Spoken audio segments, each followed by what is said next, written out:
Hurricane Oscar is making a serious approach toward Cuba, bringing with it the potential for heavy rainfall and strong winds. This storm formed rapidly in the southwestern Atlantic on Saturday, catching meteorologists by surprise with how quickly it intensified. It leaped from tropical storm status to hurricane strength in just a few hours, becoming the season's 15th named storm. Right now, Hurricane Oscar is southwest of Great Inagua Island, with wind speeds of around 130 km/h, that is 85 miles per hour, and is expected to reach eastern Cuba by Sunday afternoon. Although Oscar is a small hurricane, with hurricane-force winds extending only 10 kilometers from its center, it is highly volatile, and its intensity can shift without much warning. As of Sunday morning, forecasters warn that Oscar could still strengthen slightly before making landfall in Cuba, where it's likely to bring dangerous conditions. The U.S. National Hurricane Center,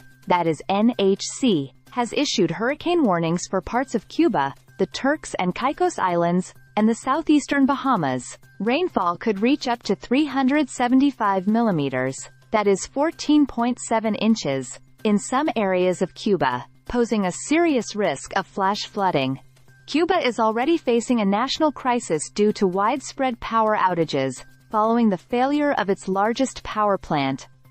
Millions are still without electricity, with limited progress in restoring power, leaving the country in a vulnerable state. Cuban authorities, led by President Miguel Díaz-Canel, are working around the clock to protect people and key resources ahead of the storm. With the power grid already fragile and basic services like public transport disrupted, the arrival of Oscar only adds to the growing strain on the country. While the U.S. and Canada are not in the immediate path of the storm, Cuba and nearby islands are bracing for the worst. With heavy rains expected through Monday and Tuesday, it remains crucial for residents to follow safety guidelines and keep informed as the situation develops.